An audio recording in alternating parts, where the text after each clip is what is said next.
Eu vou contar uma história que guardei no peito por mais de 50 anos e que só agora, aos 73 anos de idade, tenho coragem de falar. É sobre como descobri que o homem que eu amei a vida toda, com quem construí uma família e vivi os melhores momentos da minha existência, era meu próprio irmão. E o pior de tudo, quando descobri essa verdade terrível, já era tarde demais para voltar atrás. Inscreva-se nesse canal e ative as notificações para ser avisado sempre que um novo vídeo for ao ar. Assim como eu, muitas outras pessoas estão criando coragem para abrir o coração e confessar segredos que ficaram guardados por anos. E ter alguém para ouvir nossas histórias é algo muito importante para nós. Meu nome é Francisca, mas todo mundo me chama de Chica. Nasci em 1951, numa cidadezinha do interior do Ceará chamada Quixadá, filha de uma família humilde que vivia da agricultura. Minha mãe, Dona Antônia, criou a mim e meus 2 irmãos praticamente sozinha, porque meu pai viajava muito atrás de trabalho nas fazendas da região. Era uma época difícil, de muita seca e pouco dinheiro. Quando eu tinha apenas 3 anos, aconteceu algo que mudaria minha vida para sempre, mas que eu só vim descobrir décadas depois. Minha mãe teve que entregar um dos filhos dela, meu irmão mais novo, para uma família de Fortaleza que não conseguia ter filhos.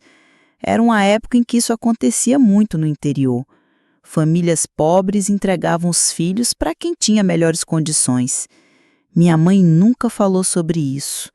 Nunca mencionou que eu tinha outro irmão além dos 2 que cresceram comigo.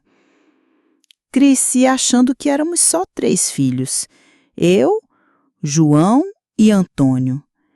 Minha infância foi simples, brincando na terra vermelha do quintal, ajudando minha mãe a cuidar da casa e dos animais.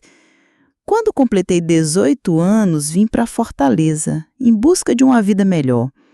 Consegui trabalho numa fábrica de tecidos e fui morar numa pensão no bairro da Aldeota. Foi lá que conheci o homem da minha vida.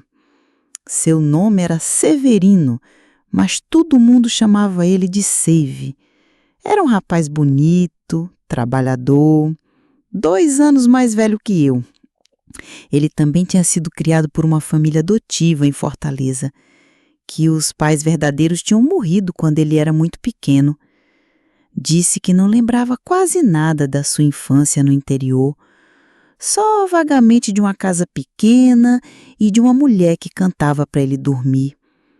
Eu me comovi muito com essa história.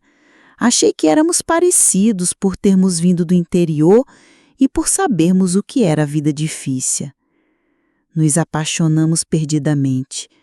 Sevi era carinhoso, atencioso, me tratava como uma princesa. Passávamos as tardes de domingo caminhando pela praia de Iracema, sonhando com nosso futuro juntos. Ele trabalhava numa oficina mecânica e eu na fábrica. Juntávamos cada centavo que conseguíamos para realizar o nosso sonho de casar. Em 1974, finalmente conseguimos nos casar. Foi uma cerimônia simples na Igreja do Coração de Jesus, com apenas alguns amigos e minha família que veio de Quixadá. A família adotiva do Sevi também estava presente, pessoas muito boas que o amavam como o filho verdadeiro. Naquele dia, eu me senti a mulher mais feliz do mundo. Os primeiros anos do nosso casamento foram maravilhosos. Alugamos uma casinha pequena no bairro do Benfica e fomos construindo nossa vida devagar. Em 1976, nasceu nossa primeira filha, Maria José, que encheu nossa casa de alegria. 2 anos depois veio o João Severino, nosso primeiro menino. E em 1981 completamos a família com a chegada da pequena Ana Lúcia. Éramos uma família feliz, unida, cheia de amor. Sevi era um pai maravilhoso, brincava com as crianças, me ajudava em casa, nunca levantou a voz para ninguém. Nós nos completávamos de uma forma que parecia coisa do destino. Às vezes eu olhava para ele e pensava como éramos parecidos em tantas coisas. O jeito de sorrir, a maneira de falar, até alguns gestos que fazíamos eram idênticos. Durante anos, nossa vida seguiu tranquila. Sevi montou sua própria oficina e eu cuidava da casa e das crianças. Nos fins de semana, íamos visitar minha família em Quixadá ou a família dele em Fortaleza. Era uma rotina simples, mas muito feliz. Mas em 1989, quando eu já tinha 38 anos e estava casada há 15, aconteceu algo que começou a plantar uma semente de dúvida no meu coração. Minha mãe, que já estava bem idosa e com a saúde frágil, começou a ter uns episódios estranhos. Às vezes ela me olhava de um jeito diferente, como se quisesse me contar algo muito importante, mas não conseguia. Num desses dias, estávamos as duas sozinhas na cozinha da casa dela em Quixadá e ela segurou minha mão com força e disse: "Minha filha, tem uma coisa que eu preciso te contar antes de morrer, mas não sei se tenho coragem." Perguntei o que era, mas ela balançou a cabeça e disse que não, que talvez fosse melhor levar aquilo para o túmulo. Isso me deixou muito inquieta. Comecei a reparar que toda vez que o Sevi ia comigo visitar minha mãe, ela ficava meio estranha, olhava muito para ele, às vezes até tremia um pouco. Achei que fosse coisa da idade, mas aquele me incomodava. Foi aí que comecei a reparar em detalhes que antes passavam despercebidos. O Sevi tinha uma marca de nascença no ombro direito, bem pequena, em formato de lua crescente. Um dia, mexendo em fotos antigas da minha família, vi uma foto do meu irmão João quando criança, sem camisa, e ele tinha exatamente a mesma marca no mesmo lugar. Aquele me deu um frio na barriga, mas pensei que podia ser coincidência. Outra coisa que me chamou a atenção foi o jeito que o Sevi cantarolava uma música específica quando estava trabalhando. Era uma cantiga de niná que minha mãe sempre cantava pra gente quando éramos pequenos. Quando perguntei onde ele tinha aprendido aquela música, ele disse que não sabia, que vinha na cabeça dele desde criança, como uma lembrança distante. Em dezembro de 1992, minha mãe estava muito doente, internada no hospital de Quixadá. Os médicos disseram que ela não ia resistir muito tempo. E eu estava lá com ela, quando ela pediu para eu chegar mais perto, que queria me confessar algo muito importante antes de partir. Com a voz fraca e os olhos cheios de lágrimas, minha mãe me contou que em 1954, quando eu tinha 3 anos, ela teve que entregar meu irmão mais novo para uma família de Fortaleza. Era um menino lindo, de olhos claros, que tinha nascido com uma marca de lua crescente no ombro. Ela disse que a família que levou o menino prometeu cuidar bem dele, dar estudo, uma vida melhor do que ela poderia oferecer. Meu coração disparou. Perguntei o nome da família e quando ela disse, senti o mundo desabar. Era exatamente a família que havia criado o CV. Minha mãe continuou, dizendo que sempre teve vontade de procurar o menino, mas teve medo de atrapalhar a vida dele. E que quando conheceu o Sevi, anos atrás, desconfiou que pudesse ser ele, mas nunca teve certeza. Naquele momento, senti como se tivesse levado um soco no estômago. Tudo começou a fazer sentido. As semelhanças físicas, os gestos parecidos, a cantiga de niná, a marca de nascença. O homem com quem eu estava casada há 18 anos, o pai dos meus 3 filhos, era meu próprio irmão. Minha mãe morreu 3 dias depois dessa conversa, levando consigo o peso daquele segredo que guardou por quase 40 anos. E eu fiquei ali, destruída, sem saber o que fazer com aquela informação terrível. Você acredita numa coisa dessa? Me diga aí nos comentários.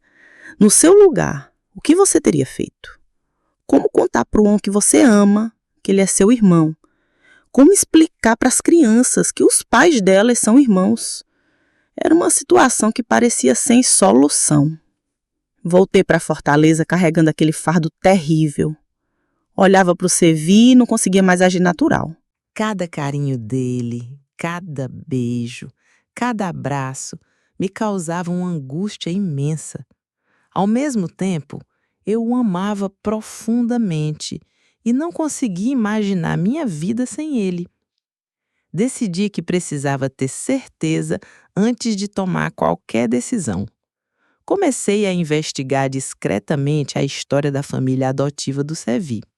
Descobri que eles realmente haviam adotado uma criança de Quixadá em 1954, um menino de poucos meses de idade. As datas e as informações batiam perfeitamente. Durante semanas, vivi um inferno particular. Não conseguia comer, dormir ou pensar em outra coisa. O Servi percebeu que eu estava diferente e perguntava o que tinha acontecido, se eu estava doente. Eu inventava desculpas, dizia que ainda estava triste pela morte da minha mãe. Nesse período de angústia, comecei a prestar atenção em detalhes que antes passavam despercebidos. Lembrei que quando éramos namorados, Servi às vezes falava de um sonho recorrente que tinha desde criança. Sonhava com uma casa pequena de taipa, com um quintal cheio de galinhas e uma mulher de cabelos compridos que cantava uma música triste. Agora eu sabia que aquela mulher era minha mãe. Nossa mãe. Procurei uma vizinha antiga da minha família em Quixadá, Dona Zefinha, que já tinha mais de 80 anos, mas ainda tinha a memória boa. Ela me confirmou tudo. Lembrava perfeitamente do dia em que minha mãe entregou o menino para um casal elegante que tinha vindo de Fortaleza num carro preto.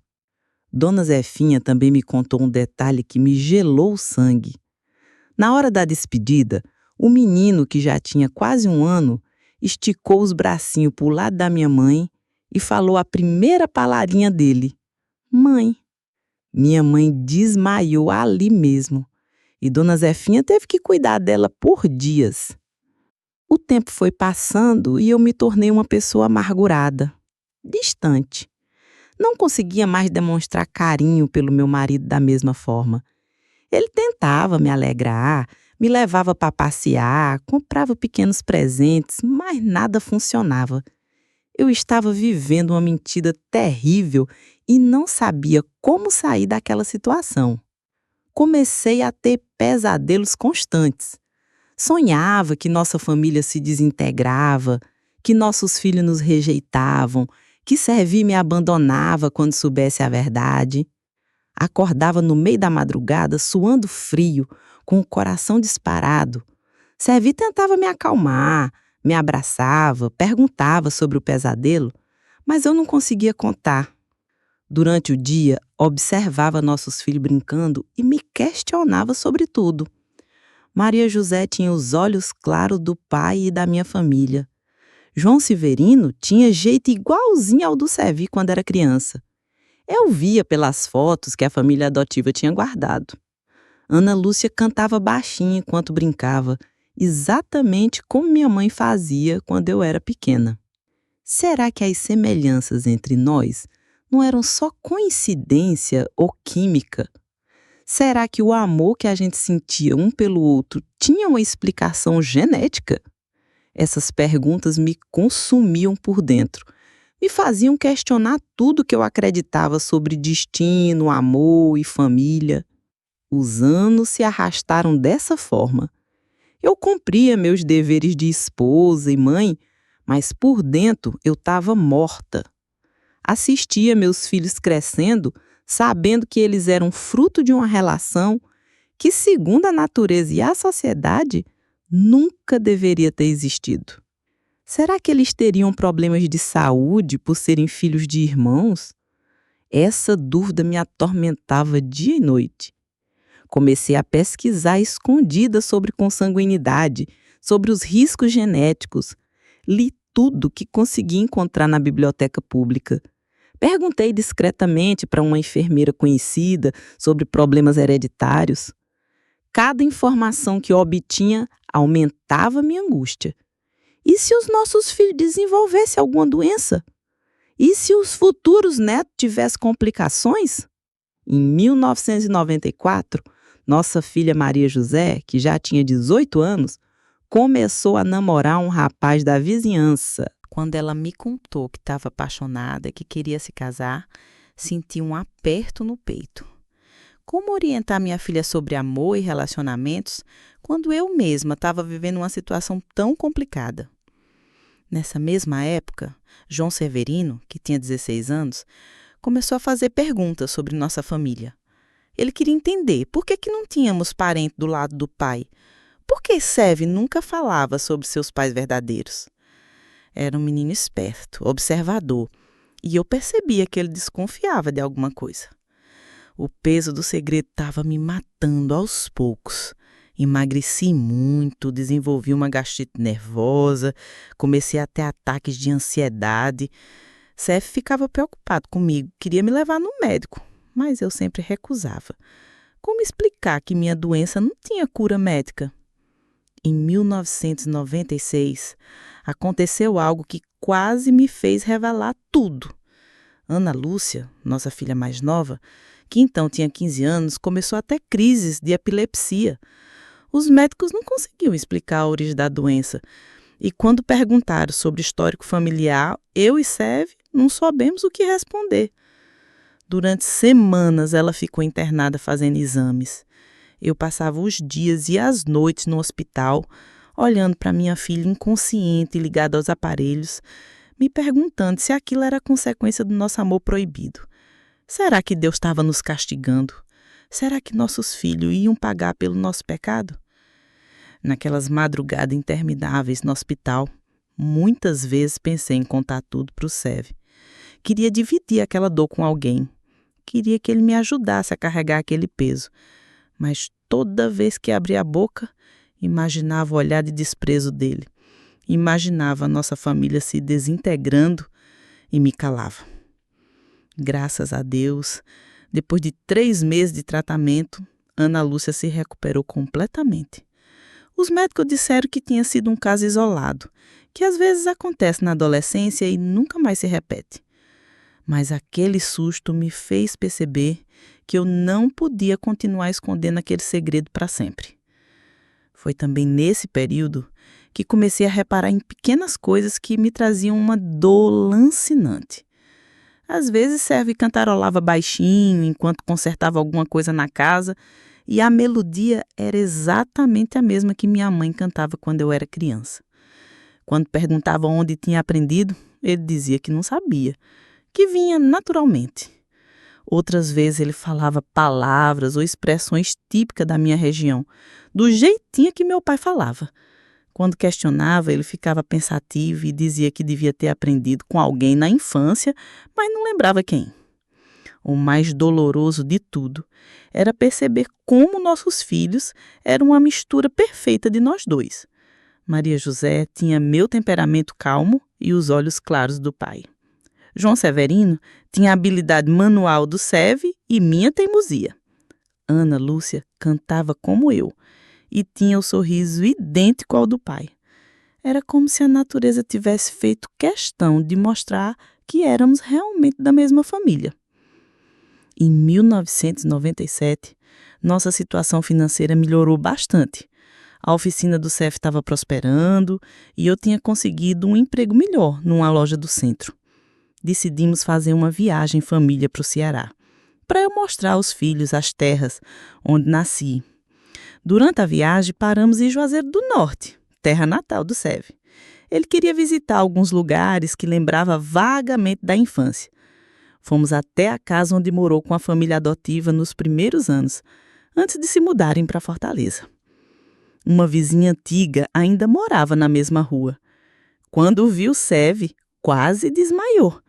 Disse que ele estava igualzinho ao pai verdadeiro, que conhecera muitos anos antes. E então contou uma história que me fez tremer.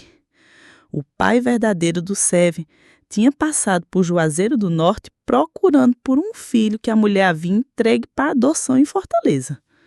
Era um homem desesperado, que percorria o Ceará inteiro atrás da criança. Quando a mulher descreveu o homem, sentiu o sangue gelar nas veias. Era idêntico ao meu pai. Sevi ouviu tudo aquilo sem entender, perguntou quem era aquele homem, mas a vizinha disse que ele nunca mais apareceu, que devia ter desistido da busca. Naquela noite, no hotel em Juazeiro, não consegui pregar o olho.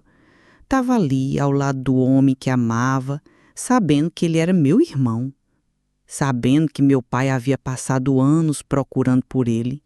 A dor era física, como se tivesse encravado uma faca no meu peito. No dia seguinte, fomos para Quixadá. Levei a família para conhecer minha terra natal, a casinha onde eu cresci, os lugares da minha infância. Servi parecia fascinado com tudo.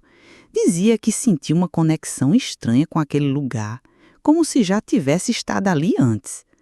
Quando chegamos na casa onde minha mãe havia morado, Servi ficou parado na porta por uns minutos, em silêncio. Depois disse uma coisa que me arrepiou toda. Chica, eu sonho com essa casa desde criança. Sempre sonhei que morava aqui, que brincava nesse quintal, que uma mulher me chamava para comer sentado naqueles degraus. Nossos filhos ficaram encantados com a história da família. Queria saber mais sobre os avós, sobre a vida no interior. Ana Lúcia disse que queria voltar mais vezes, que sentia como se aquele lugar fosse casa dela também. João Severino se interessou pelas ferramentas antigas que ainda estavam no quintal, disse que queria aprender a trabalhar com madeira como um avô. Durante toda a viagem tive que fingir normalidade, enquanto por dentro estava sendo consumida pela dor. Ver Servi naquele ambiente, perceber como ele se encaixava perfeitamente na paisagem da minha infância, era a confirmação definitiva de que éramos irmãos. Ana Lúcia chegou em casa dizendo que tinha estudado sobre genética na escola e queria entender melhor a árvore genealógica da família. Ela pediu para eu contar sobre meus pais e avós e também queria saber sobre a família do pai. Naquele momento, olhando para minha filha jovem, cheia de vida, percebi que não podia mais viver com aquela mentira. Não era justo com ela, nem com os outros filhos, nem comigo mesma. Eles tinham o direito de saber a verdade sobre suas origens, por mais dolorosa que fosse. Numa noite de sábado, depois que as crianças foram dormir, chamei o Servi para conversar na varanda da nossa casa. Meu coração batia tão forte que parecia que ia sair pela boca. Com as mãos tremendo, comecei a contar tudo. Sobre a conversa com minha mãe no hospital, sobre as semelhanças que eu sempre notei, sobre a investigação que eu fiz. Ao princípio, Servi achou que eu estava ficando louca, que era coisa da minha cabeça. Mas quando mostrei os documentos que consegui reunir, as fotos antigas, quando apontei todas as evidências, vi o rosto dele mudar completamente. Era como se tivesse visto um fantasma. Passamos a madrugada inteira conversando, chorando, tentando entender como aquilo tinha acontecido. Servi lembrou de algumas memórias da primeira infância que nunca tinha conseguido explicar. A imagem vaga de uma mulher que se parecia comigo, a sensação de familiaridade que sentiu quando me conheceu, como se nos conhecesse de algum lugar. Foi a noite mais longa e dolorosa das nossas vidas. No final, chegamos à conclusão de que precisávamos fazer um exame de DNA para ter certeza absoluta. Não podia continuar vivendo com dúvidas. O resultado chegou 2 semanas depois. Éramos irmãos de sangue, filhos da mesma mãe. A probabilidade era de 99,9%. Naquele momento, nosso mundo desabou completamente. O que aconteceu depois foi algo que nunca imaginei que seria capaz de fazer. Depois de chorar por dias, depois de passar por todos os estágios da dor, negação, raiva, barganha, depressão, chegamos junto a uma decisão que pode chocar muita gente que estão me ouvindo, mas nós dois chegamos à conclusão de que o amor que sentíamos um pelo outro era real, puro, verdadeiro. Não era um amor doentio ou artificial, era o amor de 2 pessoas que se encontraram, se escolheram e construíram uma família linda juntos. Conversamos com nossos filhos, que já eram adultos ou quase adultos. Foi a conversa mais difícil das nossas vidas. Mas eles nos surpreenderam. Depois do choque inicial, eles disseram que preferiam ter pais que se amavam, mesmo naquela situação peculiar, do que uma família destruída pela verdade. Maria José, nossa filha mais velha, disse uma coisa que nunca vou esquecer. Mãe, vocês não fizeram nada por mal. Vocês se amaram, cuidaram um do outro, nos criaram com carinho. O que aconteceu não foi culpa de vocês. Foi culpa das circunstâncias da vida. Decidimos nos mudar de Fortaleza. Fomos para uma cidade do interior da Bahia, onde ninguém nos conhecia, onde pudemos recomeçar. Inventamos uma nova história, novos documentos, uma nova identidade. Vivemos lá por mais 15 anos, até Seveli falecer de um infarto em 2015. Durante todos esses anos, fomos felizes. Pode parecer estranho, mas fomos. Nosso amor não diminuiu depois da descoberta. Pelo contrário, ficou ainda mais forte, porque sabíamos que era proibido, que era nosso segredo, que era só nosso. Cuidamos um do outro na saúde e na doença, na alegria e na tristeza, exatamente como prometemos no altar há tantos anos. Nossos filhos cresceram, se casaram, nos deram netos lindos e saudáveis. Nenhum deles teve problemas de saúde relacionados à consanguinidade, graças a Deus. Eles sabem da nossa história e respeitam nossa decisão. Sabem que foi uma situação única, que não estamos defendendo que outras pessoas façam o mesmo. Hoje, aos 73 anos, viúva há 8 anos, olho para trás e não me arrependo de nada. Sei que muita gente vai me julgar, vai dizer que fiz errado, que deveria ter me separado dele quando descobri a verdade, mas o coração não entende de regras, não entende de convenções sociais, o coração só entende de amor. Vivi 43 anos ao lado do homem da minha vida, 25 sabendo que ele era meu irmão. Foram os 25 anos mais intensos e verdadeiros da minha existência. Porque quando você sabe que seu amor é proibido, quando você sabe que pode perdê-lo a qualquer momento, você valoriza cada segundo, cada olhar, cada carinho. Sei que nossa história é única, sei que não serve de exemplo para ninguém, mas queria contar porque guardei esse segredo por mais de 30 anos. E agora, no final da minha vida, senti que precisava dividir com alguém. Porque às vezes o amor é mais forte que todas as regras do mundo.